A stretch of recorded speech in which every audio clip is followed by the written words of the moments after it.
अनादिकाल से जीव इसीलिए भटक रहे हैं कि अपने मन के हिसाब से परमात्मा तत्व को पाना चाहते हैं। ऐसे 1% भी बात नहीं है। परमात्मा तत्व की प्राप्ति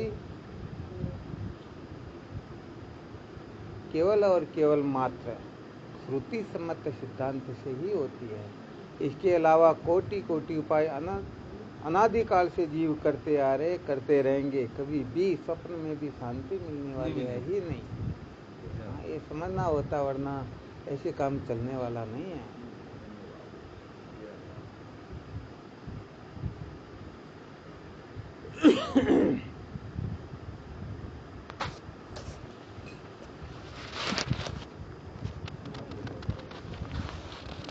केवल और केवल मात्र सत्य के साक्षात्कार से ही ये अनादिकाल से भटका हुआ जीव कृतार्थ होता है। इसके सिवाय ऐसा कोई साधन है ही नहीं जो इसे निर्भय बना दे, सदा सदा के लिए मुक्त कर दे।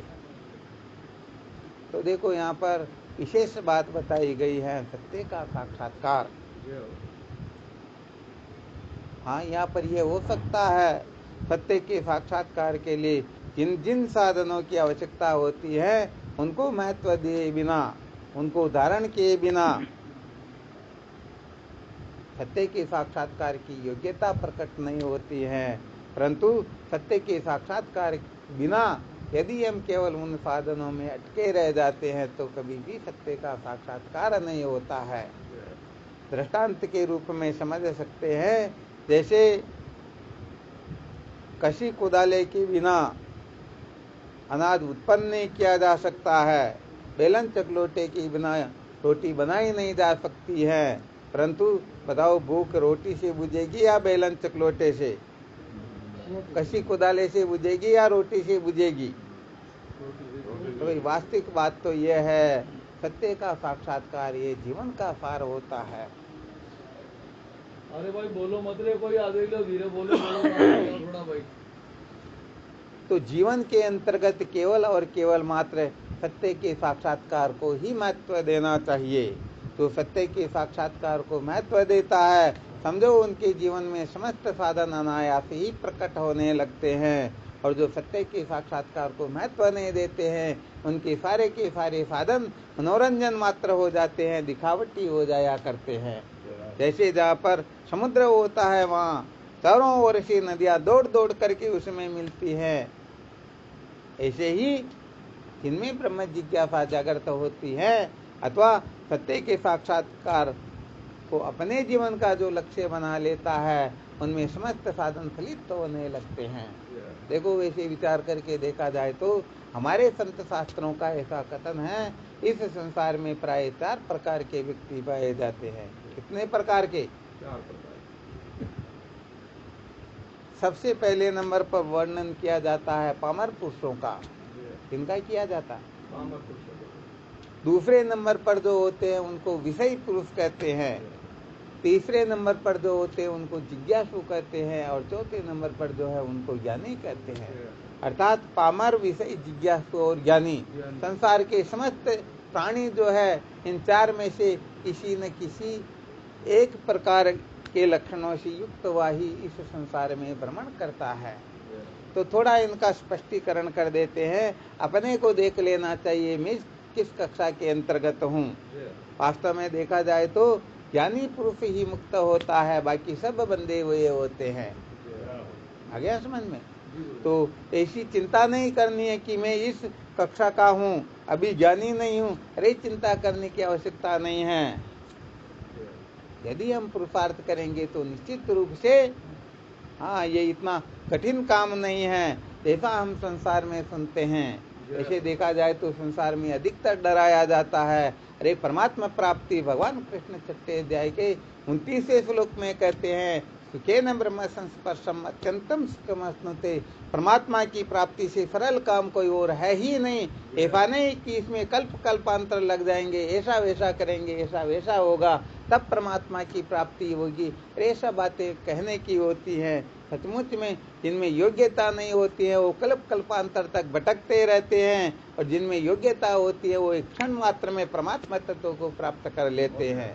देखो, जैसे कहने का मतलब किसी वस्तु को देखना हो तो उसके लिए नेत्र ही पर्याप्त होते हैं, नेत्र ही प्रमाण होते हैं। अब यदि कोई आंख को बंद करके बाकी की इंद्रियों से देखना चाहे तो कल्प कल्पांतर तक भी देख नहीं सकेगा, और नेत्र से देखे तो ऐसे ही परमात्मा तत्व को पाने के लिए जो जो योग्यताएं चाहे वह यदि किसी में हो जाए, ऐसे देखा जाए तो ये मानव देह का प्राप्त होना यह आपको प्रमाण पत्र मिला हुआ है कि आप निश्चित रूप से भगवत प्राप्ति के अधिकारी हो।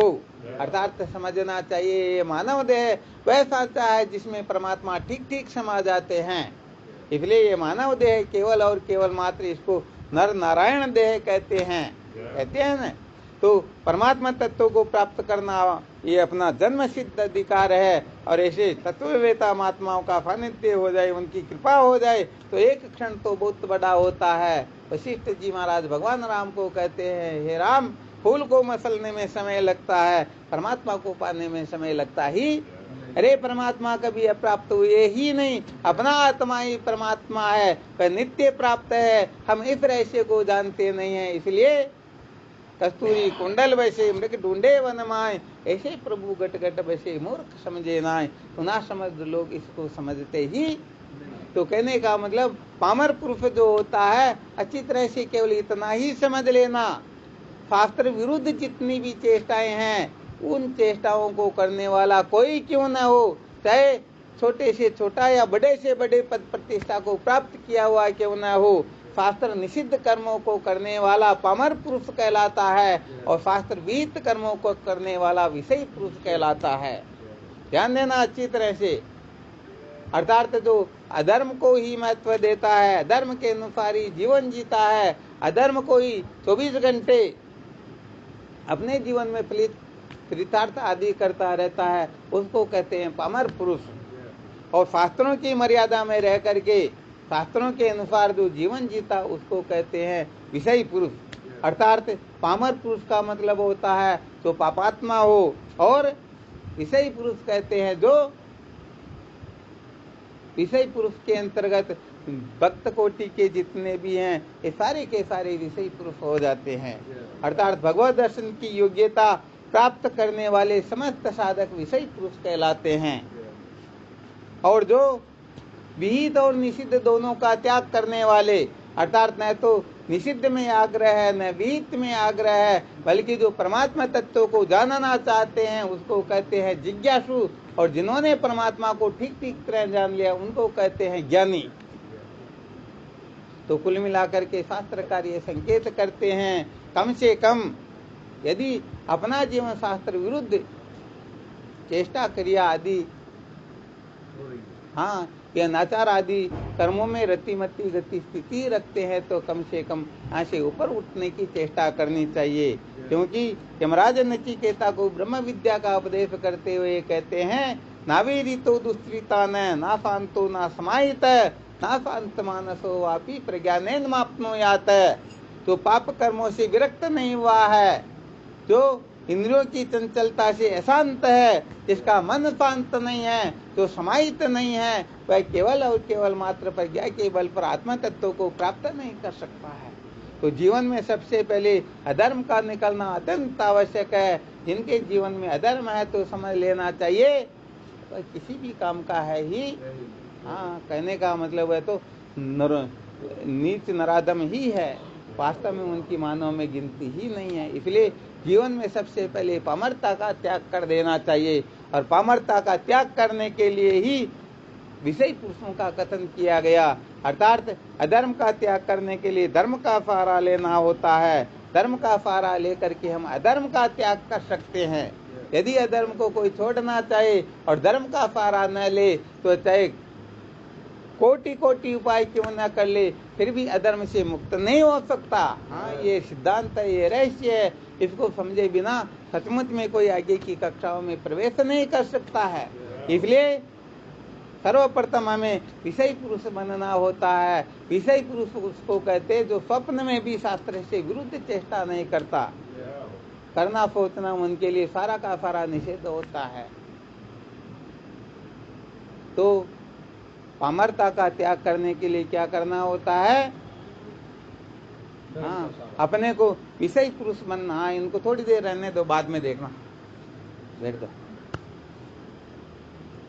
क्योंकि वास्तव में जो सत्संग होती है, जब सत्य की विवेचना होती है, तो सत्य की विवेचना के सामने कोई कुछ नहीं होता है। ये सारे के सारे जो है, हाँ, ये सब कहने का मतलब छोटे ही होते हैं।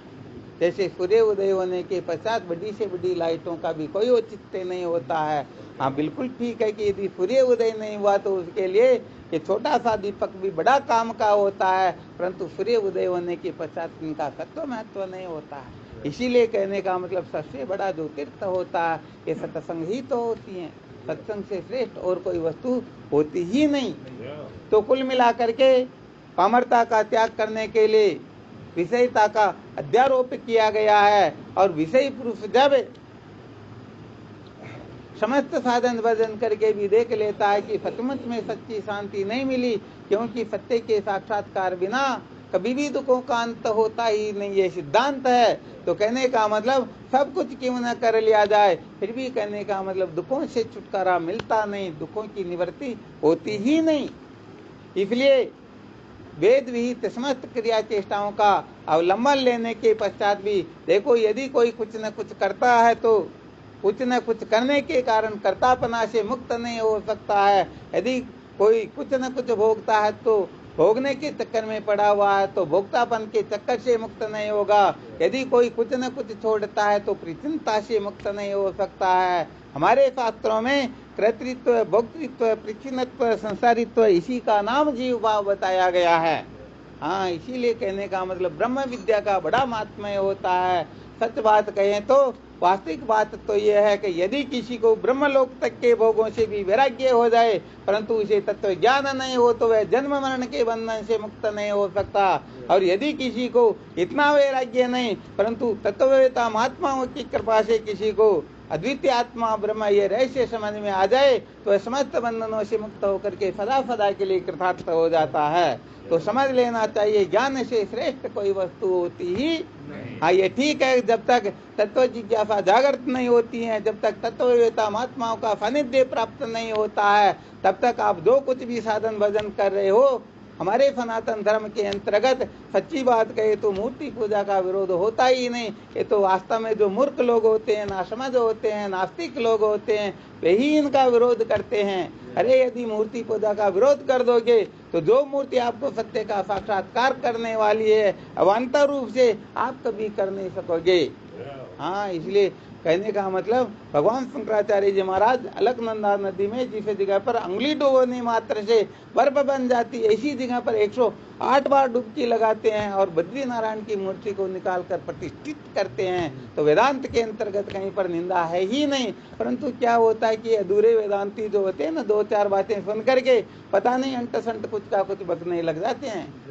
तो क्या होता है, एक बार कोई आर्य समाजी उड़िया बाबा जी महाराज के पास जाकर के कहने लगता, महाराज जी क्या बात करते हो, अरे ईश्वर की कहीं पूजा होती है, ईश्वर कभी साकार होता, ईश्वर क्या मूर्ति में मिलता है, अरे ईश्वर तो निराकार है।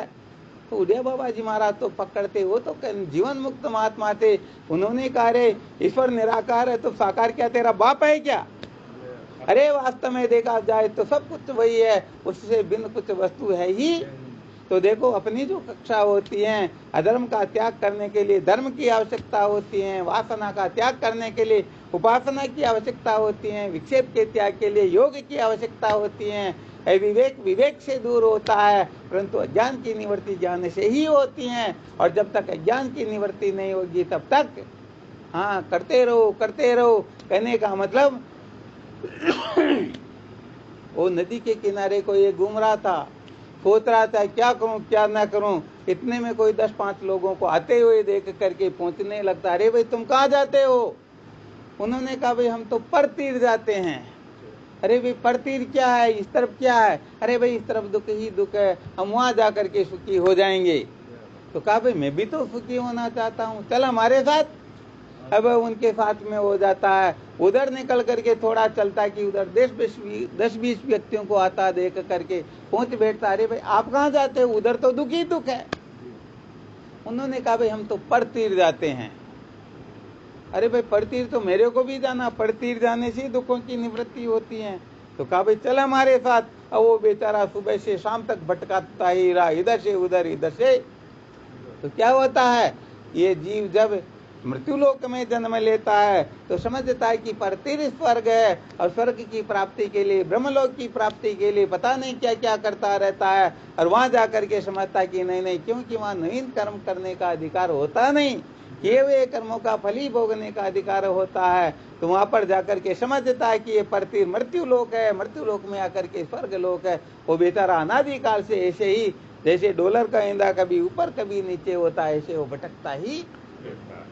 तो देखो, वास्तव में जो नियम पूर्वक अंतःकरण के मलदोष से मुक्त होकर के, फिर विक्षेप से निवृत्त होकर के, फिर साधन संपन्न होकर के, विवेकादि साधनों से फिर जो ब्रह्मवेता महात्माओं के सानिध्य में बैठकर ब्रह्म विचार करता है, सचमुच में वही अविद्या के बंधन से मुक्त होता है। बाकी तो सपना देखने की भी आवश्यकता नहीं है। हाँ, यहाँ पर तो साक्षात भगवान नारायण के दर्शन क्यों न कर ले, फिर भी जन्म मरण के चक्कर से छुटकारा नहीं मिलता है बिना ज्ञान के। विचार करके देख लेना, अर्जुन भगवान कृष्ण के सामने खड़ा है, फिर भी रो रहा है। रो रहा या नहीं रो रहा? अरे फिर कहने का हम लोग, जिनको भगवान का दर्शन तो बहुत दूर की बात है, भगवान के सपने देखते हैं, वो सोच ले कि हम बिना ज्ञान के मुक्त हो जाएंगे। सपना मत देखना, स्वप्न में भी कल्याण होने वाला वास्तव में। हाँ, आप लोगों को पता होगा, जब काल यवन को भस्म करवाने के लिए भगवान नारायण मुचुकंद को उस गुफा में ले जाते हैं, काल यवन को जब जगा देते हैं, और मुचुकंद को जब जगा देते हैं तो काली यवन पर मुचुकंद की दृष्टि पड़ते ही काली यवन भस्म हो जाता है। और भगवान कृष्ण जब उनको चतुर्भुज रूप धारण करके दर्शन देते हैं, उस समय भगवान कहते हैं, मुचुकंद, ये जो तू दर्शन कर रहा मेरा दर्शन नहीं, ये तो मेरी माया का दर्शन है। मेरा दर्शन तो तुझे आगे के जन्म में होगा।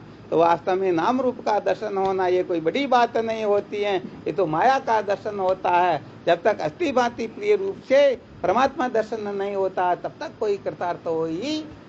हाँ, इसलिए भाई बात तो ये है, सत्य को महत्व दिए बिना, ज्ञान को महत्व दिए बिना ये कोई साधन कृतार्थ होता ही नहीं।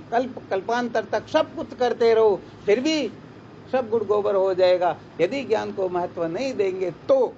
इसीलिए बताया जाता है कि संसार में दो प्रकार के पुरुष प्राय पाए जाते हैं। कितने प्रकार के? एक तो विचार से कतराने वाले, और दूसरे होते हैं अभिमानी प्रकृति के। तो जो अभिमानी प्रकृति के होते हैं उनको तो परमात्मा से कुछ लेना देना ही, अरे उनको तो अपना अभिमान पुष्ट करने से ही समय नहीं मिलता है, वो जीवन भर अभिमान पुष्ट करने में लगे रहते हैं। परंतु दूसरे नंबर के जो विचार से कतराने वाले होते हैं ना, वो वास्तव में विचार करना ही नहीं चाहते, वो मान लेते हैं बस बस ठीक ठीक ठीक ठीक। तो कहने का मतलब ये दोनों प्रकार के लोग अधूरे ही। हाँ, इसीलिए कहने का मतलब साधन संपन्न होकर फिर श्रोत्रिय ब्रह्मनिष्ठ गुरुदेव के सानिध्य में बैठकर आत्म विचार करना होता है। मैं कौन हूँ, परमात्मा क्या है, संसार क्या है, सचमुच में ये जन्म मरण क्यों होता है, इसकी निवृत्ति कैसे होती। काम तो तब चलता है, पढ़ना ये अनादिकाल से कहीं कहीं बार इंद्र सुख भोग्यो फिर 84 पठाई, आत्मज्ञान उदय नहीं जब तक तब तक गोता खाई। अरे कितनी बार हम इंद्र बने, ब्रह्मादिक पदों को प्राप्त किया, ब्रह्मलोक में कितनी बार गए पता ही नहीं, परंतु अभी वर्तमान में अपना उपस्थित होना ये सिद्ध करता है कि अभी तक हम कृतार्थ हो जाते तो बताओ वर्तमान में रहते हैं क्या? तो भाई अभी तक कल्याण नहीं हुआ, क्यों? क्योंकि अभी तक ज्ञान नहीं हुआ। तो भगवान के दर्शन पता नहीं कितनी बार किए होंगे, सालों के सामीप्य सारूप्य संयोज्य मुक्तियां प्राप्त की होगी, इंद्र आदि पदों को प्राप्त किया होगा, परंतु सच्ची बात इससे काम चलने वाला वास्तव में है ही। हाँ, काम तो तब चलेगा जब हम अपने असली स्वरूप का साक्षात्कार करेंगे। जैसे स्वप्न से जगे बिना स्वप्न के दुखों का अंत नहीं होता है, ऐसे ही आत्मज्ञान के बिना दुख नाश का उपायांतर कोई है ही नहीं। ये तो समस्त ग्रंथों का ढिंडोरा है, ऐसा कोई ग्रंथ है ही नहीं जो इसके बारे में चुप रहता हो, ऐसा संकेत नहीं करता हो। तो समस्त शास्त्र केवल और केवल मात्र अज्ञान की निवृत्ति से ही जीव को कृतार्थता का उपदेश करते हैं। अज्ञान की निवृत्ति नहीं हुई तो जैसे वृक्ष को हजारों बार काट दो, परंतु यदि मूल रह जाएगी तो निश्चित रूप से वह आपको कंटकों में उड़ जाएगा ही। हाँ, ये बात विशेष है। तो कुल मिलाकर के जीवन का लक्ष्य देखो, जो सच्चा लक्ष्य निश्चित करता है उसी का जीवन धन्य होता है। तो कम से कम ये लक्ष्य निश्चय कर लेना चाहिए, अज्ञान की निवृत्ति, सत्य का साक्षात्कार मेरे जीवन का उद्देश्य है।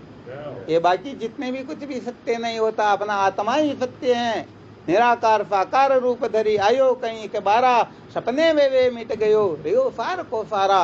राम गयो रावण गयो ताको बहु परिवार, कह नानक कुछ थे नहीं सपना जो संसार। अरे सब आते हैं जाते हैं, वास्तव में आत्मा ही परमार्थ है। इस आत्मा को जो जानता है वो निर्भय होता है, वास्तव में वही जन्म मरण के चक्कर से छूटता है। इसलिए सबसे पहले सत्य का साक्षात्कार अपने जीवन का लक्ष्य बनाओ। त्रिकाल अबाधित्वम सत्यत्वम, जिसका तीनों कालों में बाध न हो, वह होता है सत्य। अरे हमारे किसी को सत्य समझ लेते हैं, आ गया समझ में। इसलिए उसको लक्ष्य बना करके फिर अब आप मूर्ति पूजा से अपना जीवन शुरू करो, क्योंकि इनका एक विशेष तात्पर्य होता है। देखो संसार की आसक्ति जो है, आसक्ति से ही मिटती है। हीरे को काटने के लिए हीरे की आवश्यकता होती है, तो संसार की आसक्ति से छूटने के लिए परमात्मा में आसक्ति करनी होती है। उनके सगुण साकार में हमें आसक्त होना होता है, अनुरक्त होना होता है, उनको अपना इष्ट बनाना होता है। जब संसार की आसक्ति छूट जाए तो फिर उनसे भी विरक्त हो करके फिर क्या करना चाहिए, कि साधन संपन्न होकर के श्रोत्रिय ब्रह्मनिष्ठ गुरुदेव के सानिध्य में जाना चाहिए। क्योंकि हरि ने जन्म दियो जगमाई, गुरु ने आवागमन मिटाई। भगवान जन्म मरण के चक्कर में डाल सकते हैं, मुक्ति करना उनके वश की बात है। हाँ बिल्कुल सत्य बात, इसको हम चाहे जिस प्रकार से सिद्ध कर सकते हैं। यदि वो भी मुक्त करेंगे तो गुरुदेव के रूप में आकर ही मुक्त करेंगे, वरना सवाल ही नहीं है। येषां सततं युक्तानां भजतां प्रीतिपूर्वकं ददामि बुद्धि योगम तम येन मामुपयान्ति ते। भगवान कृष्ण यहाँ प्रतिज्ञा करते हैं, तो मुझे अनन्य भाव से नित्य निरंतर भजते हैं, मैं उनको ऐसा बुद्धि योग देता हूँ जिससे वे मुक्त हो जाते हैं। अब बुद्धि योग क्या है, ज्ञान के रूप में। आगे का श्लोक देख लेना चाहिए। तेसा में मानो कंपार्थ महम ज्ञान नाश्यामय आत्म भाव तो ज्ञान दीपेन भास्वता। अरे ब्रह्म ज्ञान तो केवल और केवल मात्र आचार्यवान पुरुषो वेद, आचार्य देव विद्या विदिता स्वादिष्टम प्राप्त है। गुरुदेव से जानी हुई विद्या ही प्रतिष्ठित होती है, फलित होती है। तो कहने का मतलब ज्ञान ही जीवन का सार होता है। इस ज्ञान को समझने के लिए अपने में कोई कमी हो तो उस कमी को निकालने के लिए भले ही आप आसन प्राणायाम करो, भले ही मूर्ति पूजा करो, तीर्थ व्रत करो, पूजा पाठ करो, सब कुछ करो, परंतु यदि कोई इनमें ही अटक गए, इन्हीं से काम चल जाएगा तो कुरुते गंगा सागर गमनम व्रत परिपालनम अत्वादानम ज्ञान विहीने सर्वमनेन मुक्ति न भवति जन्म सतेन। कल्प कल्पांतर तक करते रहो, काम से चलने वाला वास्तव में। हाँ तो ये सारे के सारे साधन साधन को दूर करते हैं। जैसे दवा जो है बीमारी को मिटाती वह स्वस्थ नहीं करती है। हाँ स्वास्थ्य तो हमारा स्वरूप है, इसलिए जब तक बीमारी न मिटे तब तक दवा का सेवन करो, और बीमारी मिट गई तो दवा का भी त्याग कर दो। फिर तो कहने का मतलब आगे की कक्षा प्रारंभ होती है। आ गया समझ में। तो कुल मिलाकर के सचमुच में यदि अपने अंतःकरण में मल दोष अधिक हो, अधर्म की वासना हो, तो हमें केवल मात्र धर्म को महत्व देना है। और जब अधर्म की वासना शिथिल होने लगे, अधर्म जीवन से निकलने लगे, तब फिर आगे की कक्षा को महत्व दो। अधर्म निकलने के बाद में भी वो वासना नहीं निकलेगी। कांटे को निकाल दिया परंतु कांटे का मेल वो दुखी करता है, तो उस मेल को निकालने के लिए फिर उपासना होती है, भक्ति की आवश्यकता होती है, योग आदि की आवश्यकता होती है। तो समस्त साधन अपनी अपनी जगह पर ठीक है, परंतु सूर्य उदय हुए बिना रात्रि का निराकरण होने वाला। तो सब लाइटें अपनी अपनी जगह पर ठीक है। वेदांत किसी की निंदा नहीं करता है। वेदांत तो कहने का मतलब सबको अपनी अपनी जगह पर बिठा देता है। किनका क्या अधिकार है, किनका क्या स्वरूप है।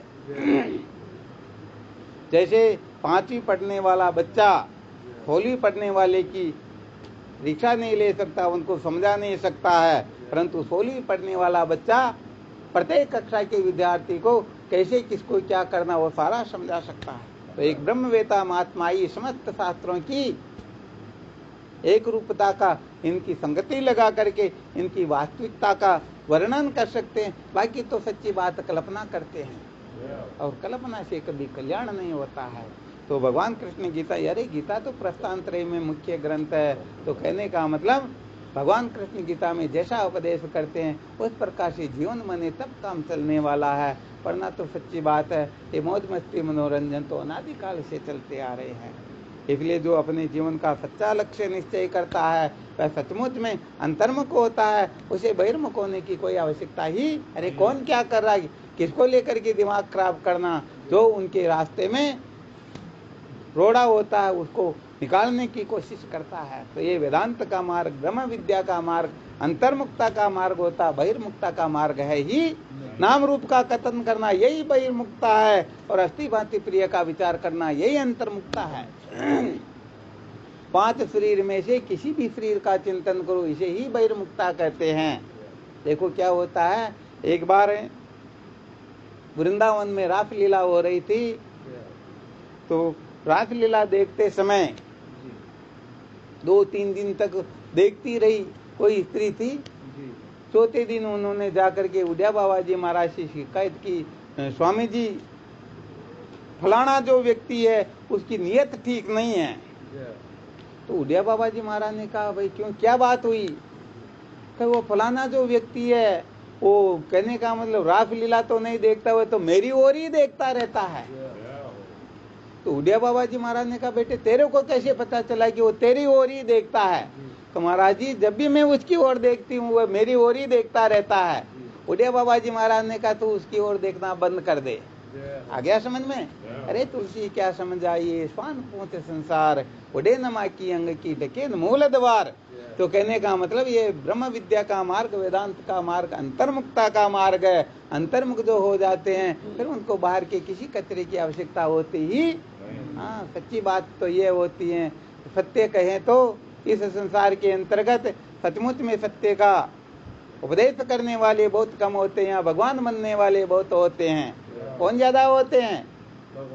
अरे विचार करके देखो, ईश्वर ने जो सृष्टि बनाई ठीक ठीक बनाई या नहीं बनाई? इस ये पृथ्वी सब जगह पर ठीक है, परंतु हम ही तो प्रातः काल उठ करके मलिन कर देते हैं, कोई दूसरे करते हैं क्या? तो ऐसे ही परमात्मा ने सृष्टि बनाई, ठीक ठीक बनाई, कहीं पर कोई गड़बड़ घोटाला नहीं है। परंतु बहुत सारे लोग इस सृष्टि को बिगड़ी हुई समझ करके अपने को भगवान समझ बैठते हैं, मैं इसका सुधार करूंगा। अरे यदि हम सुधार करें तो इसका मतलब हम भगवान हुए या नहीं हुए? इसलिए सच्ची बात कही जाए तो, तत्व दृष्टि से देखा जाए तो लोक सुधार ये सबसे बड़ा अज्ञान होता है। वास्तव में किसका सुधार करना, जगत नाम की कोई वस्तु होती ही नहीं। इसलिए जब तक आत्म तत्व का विवेक जागृत नहीं होता, आत्मज्ञान नहीं होता है, तब तक संसार में भटकना ही होता है। ये काम क्रोध लोभ ही भटकाते हैं। इसलिए पहली मान बढ़ाई छोड़ो, फिर दुनिया से मुखड़ा मोड़ो, लिख लो नीत अनीत बताऊं ताने राम मिलन की रीत। अरे भगवत प्राप्ति ऐसे होती है। तो कहने का मतलब यदि हम किसी को बिगड़ा हुआ समझ करके उसको सुधारने की कोशिश करें तो सबसे पहली बात तो यह है, अभी तक हमने भगवत तत्व को समझा ही नहीं। वास्तव में भगवान के स्वरूप को समझ लेने के बाद में बात ही कुछ और होती है। तो इसलिए अपने को सेवा भले कर देनी चाहिए, परंतु ईश्वर बनने की कोशिश करेंगे, भगवान बनने की कोशिश करेंगे, मैं ऐसा वैसा कर दूंगा। सच्ची बात है, ऐसे लोग इस संसार को बहुत ज्यादा बिगाड़ देते हैं। इसलिए हमारे संत शास्त्र केवल और केवल मात्र सत्य का ही उपदेश करते हैं। जो सचमुच में साधक होगा वह अपने जीवन को धन्य बना लेगा।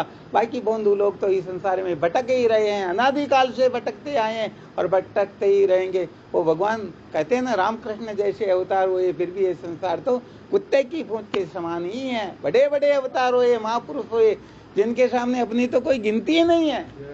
हाँ, कबीर गोरख जैसे हुए या नहीं हुए, बड़े बड़े रामकृष्ण जैसे अवतार और बड़े बड़े महापुरुष जिनका नाम लेकर के क्या करना हो, तो साक्षात भगवत अवतार ही थे। फिर भी ये संसार तो कुत्ते की पूंछ के समान है। इसलिए सच्ची बात तो यह है, आत्मविचार ही जीवन का सार है। बाकी जो जितना भटकेगा उसे अंत में इतना ही रोना पड़ेगा।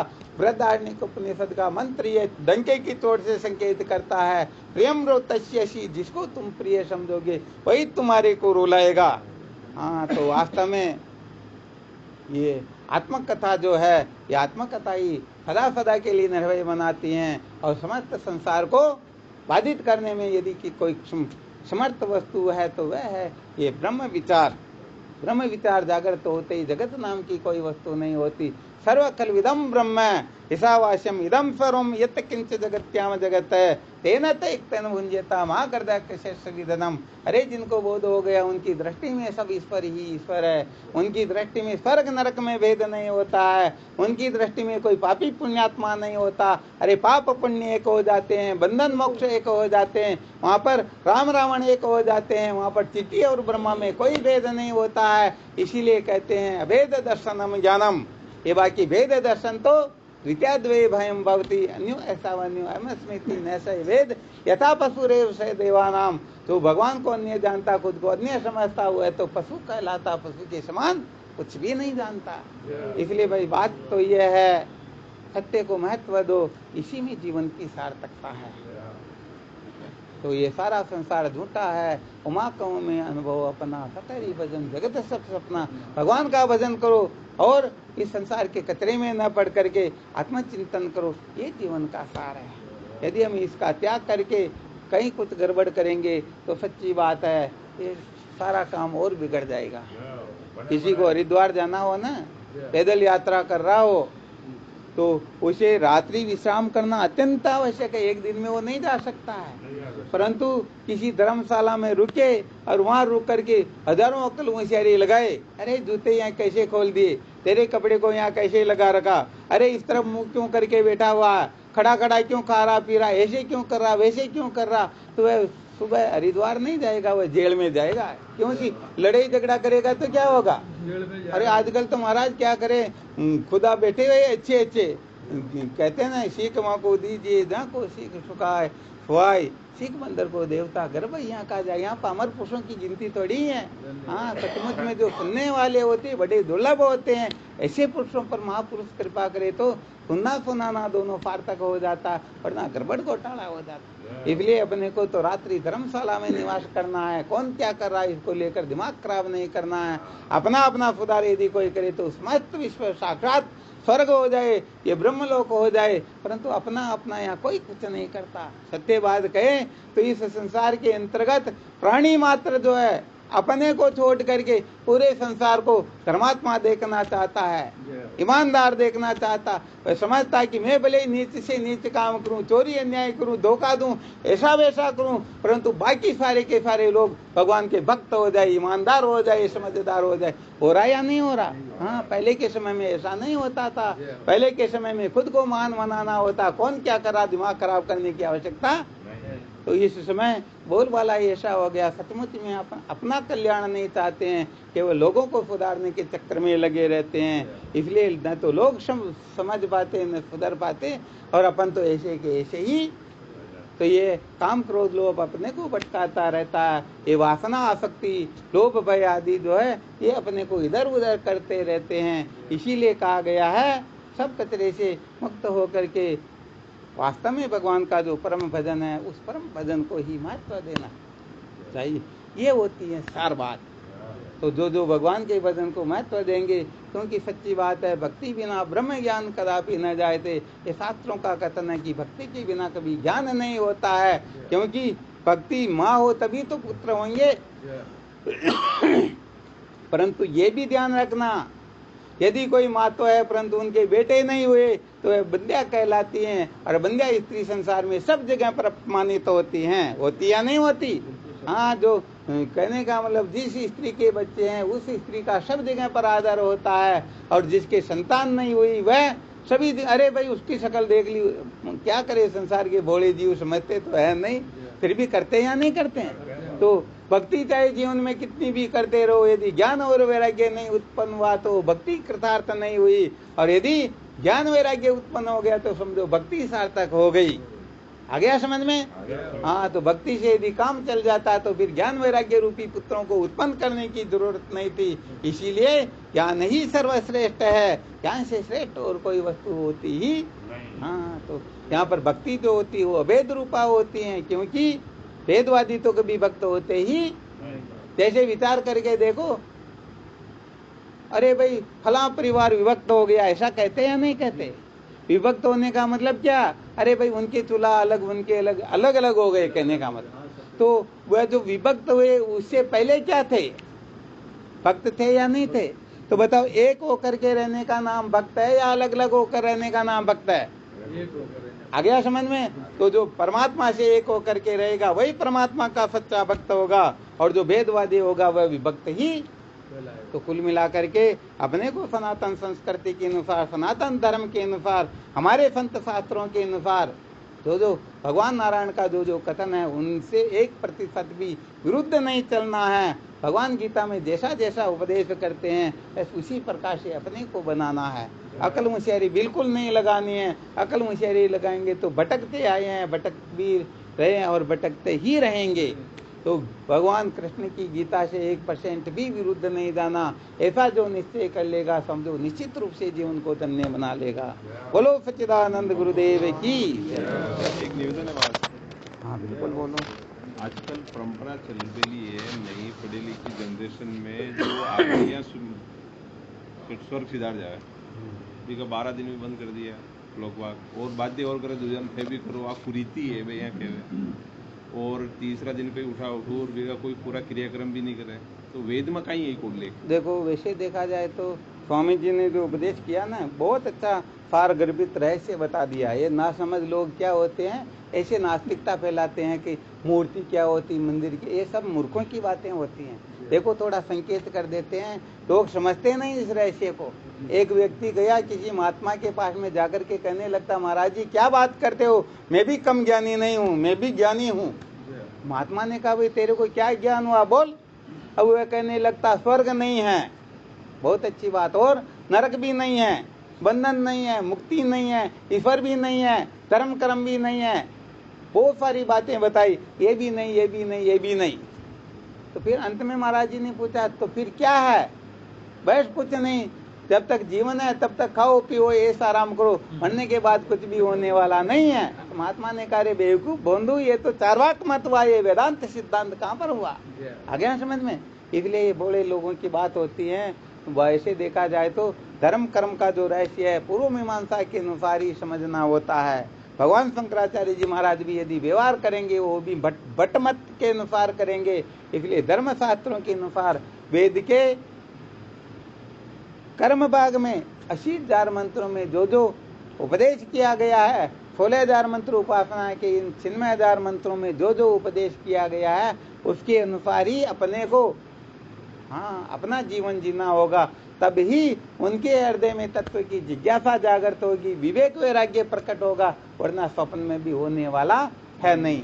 तो इन 96,000 मंत्रों को महत्व दे करके और फिर जो धर्म के आचार्य हैं, धर्म की कक्षा का जो उपदेश करने वाले ऐसे महापुरुषों से सहमति लेकर के करना चाहिए। हम इसके लिए कहने का मतलब न तो इनका निषेध करते हैं न इनका कथन करते हैं, क्योंकि हमारा विषय केवल वेदांत है। हम वेदांत विषय में किसी को किसी भी प्रकार की शंका हो तो आप प्रकट कर सकते हो।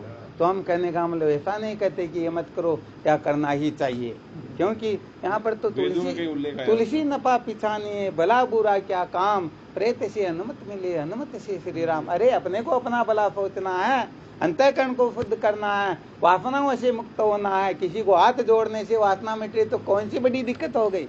यदि राम राम करने से वासना मिट रही तो क्या राम अपना शत्रु है क्या? हम तो कहते पावड़ा चलाने से वासना मिटती तो पावड़ा चला लो, जो कुछ करने से मिटती वो कर लो, परंतु मूल बात यह कि तत्व की जिज्ञासा जागृत होनी चाहिए। तब जाकर के हम सत्य का साक्षात्कार कर पाएंगे। और तत्व जिज्ञासा जागृत होने के बाद में जितना भी कचरा नहीं सारा शांत हो जाएगा, वो बिल्कुल अंतर्मुख हो जाएंगे। उनके लिए फिर किसी प्रकार का गड़बड़ घोटाला शेष रहेगा ही नहीं। ये विशेष बात है।